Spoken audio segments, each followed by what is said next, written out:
Assalamualaikum warahmatullahi wabarakatuh.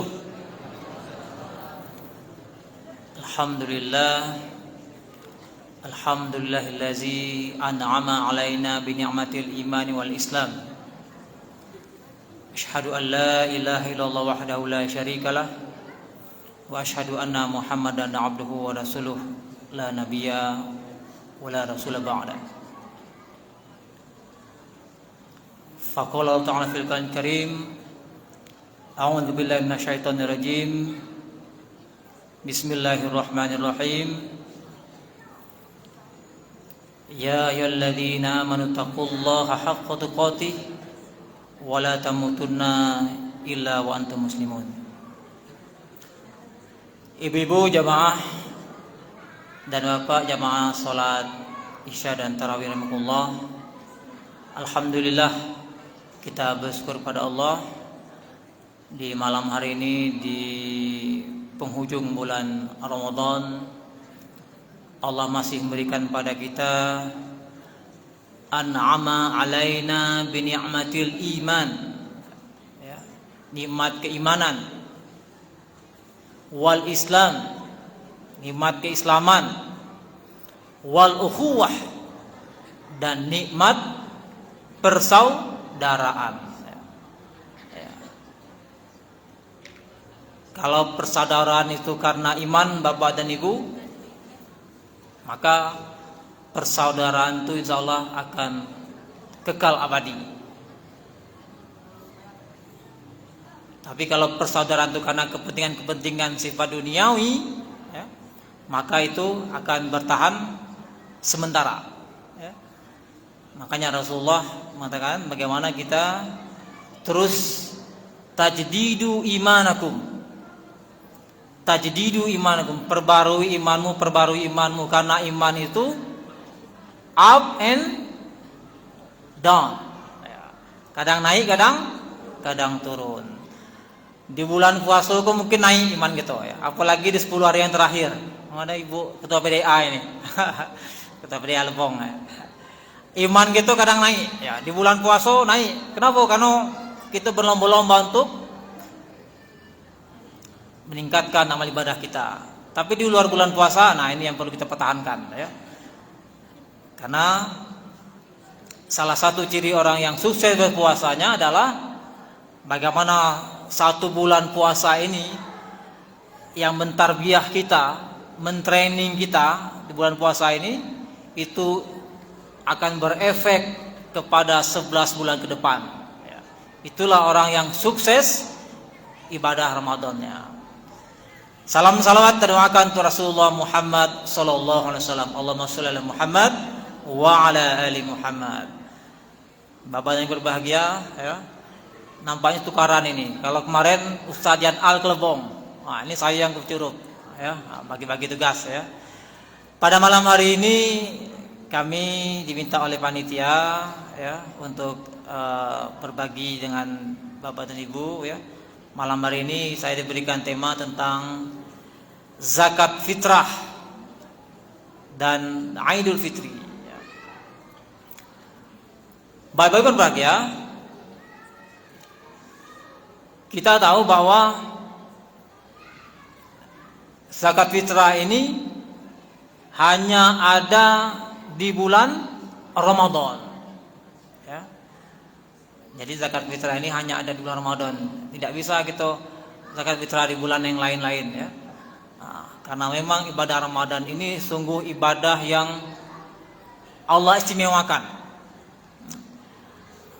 Ibadah puasa ini kata Allah ya, fa innahu li wa ana ajzi. Ya. Ibadah puasa ini kata Allah ya, aku yang akan memberi penilaian khusus ya. Berbeda dengan ibadah-ibadah yang lain ya. Jadi kalau ibadah yang lain Bapak dan Ibu itu kelihatan ya kan, kita berangkat haji ya, kelihatan ya. Kita sholat kelihatan ya, dan yang lain. Tapi kalau ibadah puasa ya, tidak kelihatan. Makanya Allah sangat fa innahu li wa ana ajzi, aku yang melihat dan aku yang balasnya. Sungguh luar biasa ibadah puasa ini. Nah, zakat fitrah ini ya, bagi orang-orang yang mampu ya, terkhusus yang berpuasa itu hukumnya wajib ya. Dalam sebuah hadis dikatakan ketika orang berpuasa itu tidak membayarkan zakat fitrahnya ya, maka pahala ibadah puasanya tergantung-gantung antara langit dan bumi, tidak sampai ya. Makanya Bapak dan Ibu ya, mengingatkan pada kita semua agar zakat fitrah itu segera kita bayarkan ya. Nah, kapan waktunya ya?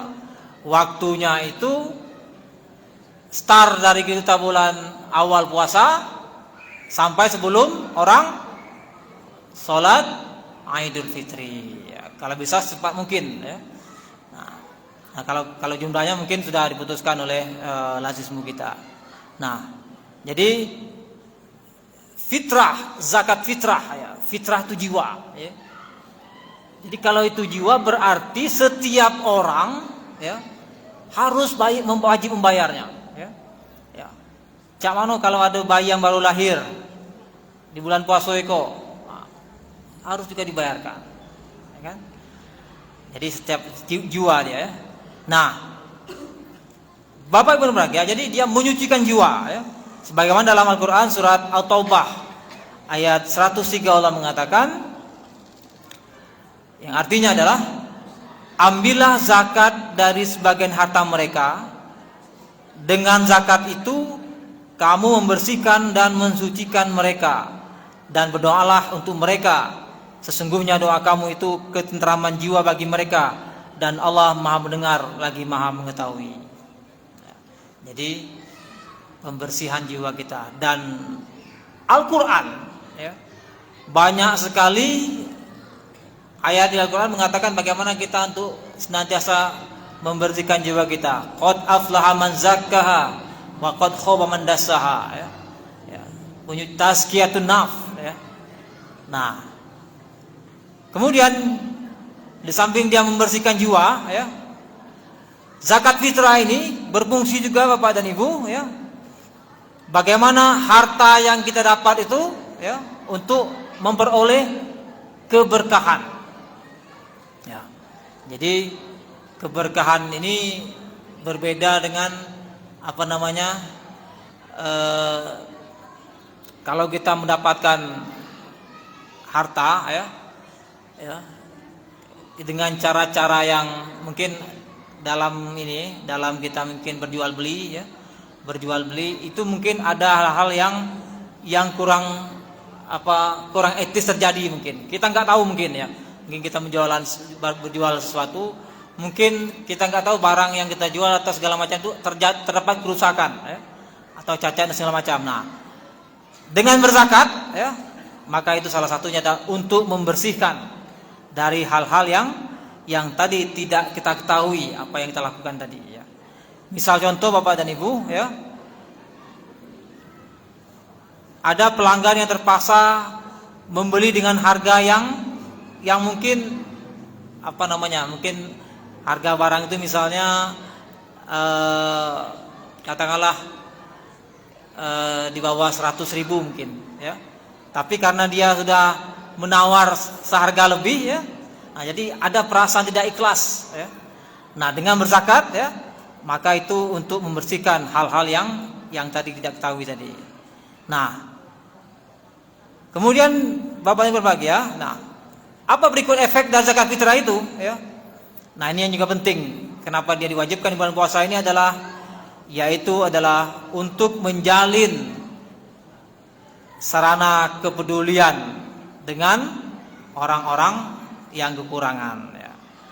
Islam mengajarkan ya, ajaran Islam ini adalah ajaran Islam yang universal ya.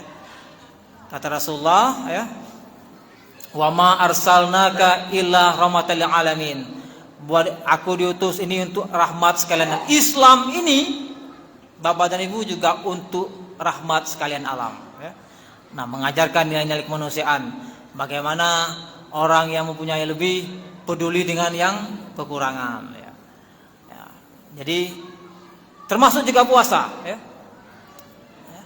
puasa yang kita lakukan itu ya menumbuhkan empati, ya, kepedulian. Ya. Kenapa kepedulian, Pak Ustadz? Ya, Bapak Ibu bayangkan ya, kita setelah berpuasa ya masih ada makanan yang akan kita makan pada saat berbuka. Ya. Tapi mungkin ada saudara kita, ada keluarga kita, atau sebagian orang yang jangankan ya ingin berbuka puasa, makanan yang akan dimakan pun tidak ada. Ya. Jadi peduli, empati. Ya.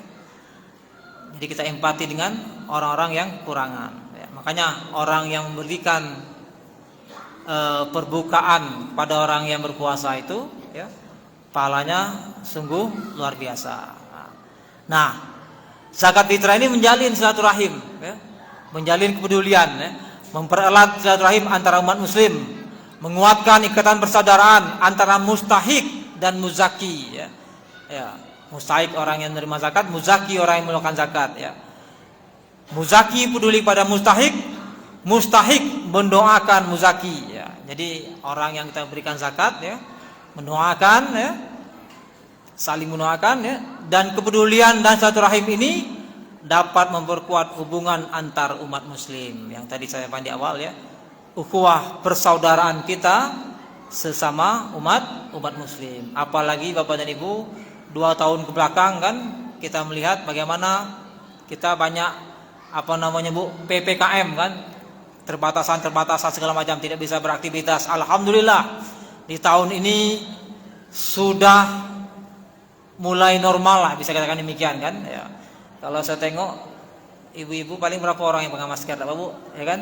Nah, sebagian besar kan, tidak terlalu ini. Mudah-mudahan ya ke depan ya kita tidak lagi virus ini segera berakhir sehingga kita bisa beraktivitas normal seperti biasa. Ya. Kalau kata Pak Jokowi itu pandemi berubah menjadi endemi gitu ya. Tapi kita tunggu ya. Mudah-mudahan semuanya akan baik-baik saja. Nah, apa yang keempat dari hikmah zakat fitrah ini adalah, Bapak dan Ibu, yang penting adalah zakat fitrah ini bentuk rasa syukur kita kepada Allah Subhanahu wa taala. Ya. Ya. Dengan berzakat melatih kita untuk mensyukuri nikmat Allah Subhanahu wa taala. Ya. Karena syukur ini adalah, saya katakan syukur ini kewajiban bagi yang beriman. Ya. Kenapa? Karena nikmat yang Allah berikan kepada kita ini sungguh luar biasa banyaknya. Tidak bisa kita hitung. Ya. Wa in ta'uddu ni'matallah la tuhsuha, kata Allah. Hai manusia, Allah nantang gitu. Hai manusia yang merasa hebat, kata Allah tantang. Coba hitung nikmat, kata Allah. Hitung nikmatku ini. Ternyata tidak sanggup manusia menghitungnya. Cak mana kita menghitung nikmat Allah, Bu? Dari kita bangun tidur sampai kita tertidur lagi, itu berapa nikmat yang Allah berikan kepada kita? Ya, tidak bisa kita hitung. Ya. Oleh karenanya, bersyukur menjadi sebuah kewajiban bagi kita sebagai wujud kita taat pada Allah Subhanahu wa taala. Dengan membagikan harta kepada orang yang membutuhkan, ya, maka hasil kerja kita itu bukan hanya karena kita. Hasil kerja kita yang kita dapatkan di sana pasti ada peran orang lain, dan ada tentunya peran dari Allah Subhanahu wa taala yang memproses dan memberikannya. Jadi, ya, jangan kita merasa saya bisa ini karena kita, ya. Justru di sana ada peran orang lain dan ada peran Allah Subhanahu wa taala. Orang yang tidak bersyukur tentu akan selalu merasa kurang dengan apa yang dimilikinya. Ya. Jadi kalau kita ukur-ukur, ya, tidak pernah bersyukur, tidak bercukup. Selalu kurang, ya. Dan itulah sifat manusia, ya. Tidak pernah merasa cukup, ya. Dan zakat melatih kita untuk mensyukuri nikmat Allah, ya. Orang yang tidak ingin berbagi, bahkan penuh perhitungan saat memberikan sesuatu, ya, itu sungguh sangat Allah murkai. Dan Allah juga katakan, ya, membayar zakat dapat melatih pribadi kita untuk lebih bersyukur atas nikmat Allah Subhanahu wa taala. La in syakartum la azidannakum wa la in kafartum inna azabi lasyadid. Bersyukur Allah tambah ya. Tambahnya Bapak dan Ibu ya. Para ulama mengatakan tambah itu bukan bertambah 1 tambah 2 tambah 3, bukan. Tambah itu apa sebenarnya? Ziyadatul khair ya. Bertambahnya keberkahan, bertambahnya kebahagiaan, keberkahan atau dari harta yang kita miliki ya. Dengan kita bersyukur pada Allah Subhanahu wa taala. Karena boleh jadi orang yang memiliki harta yang banyak ya, ketika dia tidak bersyukur, tidak berbagi ya, tadi saya katakan tidak pernah merasa cukup, selalu merasa kurang ya. Kenapa? Karena tadi tidak mau berbagi ya. Makanya ya, dalam konsep kalau kita lihat konsep zakat itu, belum pernah ada orang yang berinfak, orang bersedekah, orang berzakat jatuh miskin. Tidak pernah ya. Justru orang rajin berzakat, berinfak, bersedekah, apa tadi? Allah tambah ya. Karena Allah sudah janji kan? Allah janji itu ya. Kata Allah ya, in tansurullah yansurkum wa yusabbit aqdamakum. Bapak Ibu berbahagia ya. Jadi tidak usah panjang-panjang ya, besok subuh lanjutkan lagi ya. Yang jelas ya, zakat fitrah itu ya, bagi mengingatkan pada kita semua, kalau belum kita bayarkan segera bayarkan ya. Kalau kita di Muhammadiyah ini biasa diganti dalam bentuk uang ya. Nah, jumlahnya sekitar berapa itu? Sekitar 30 sampai 35 ribu boleh kita bayarkan dalam bentuk uang ya. Nah, tapi ada juga yang ingin langsung dalam bentuk beras ya. Nah, tapi bagusnya mungkin di masjid kita ini sudah ada amil zakat ya. Amil zakat ya, bagusnya kita berikan kepada amil zakat kita, mungkin dikelola oleh Lazismu ya. Sehingga bisa diberikan kepada yang tepat untuk menerimanya ya. Karena ada juga Bapak dan Ibu orang biasa bayar zakat tuh yang ingin mungkin bisa merasa puas kan, langsung kepada orangnya gitu kan. Itu. Tapi kadang-kadang itu kurang bagus juga, jadi menumpuk gitu kan. Tapi kalau kita serahkan ke amil zakat ya, insya Allah dia punya mungkin datanya siapa yang diberikan ya, sehingga zakat fitrah itu tepat pada orang yang berhak, yang betul-betul berhak menerimanya. Nah, Bapak Ibu berbahagia, ini mungkin yang dapat kami sampaikan pada kesempatan malam hari ini ya. Karena kita akan lanjutkan nanti salat tarawih. Jadi zakat melatih kita untuk mensyukuri nikmat Allah. Zakat membersihkan jiwa kita ya. Zakat sebagai bentuk kepedulian kita kepada saudara-saudara kita yang masih membutuhkan uluran tangan kita semua ya. Itu mungkin yang saya sampaikan ya, mudah-mudahan manfaat ya. Banyak maaf. Nasrun minallah fadlun karim.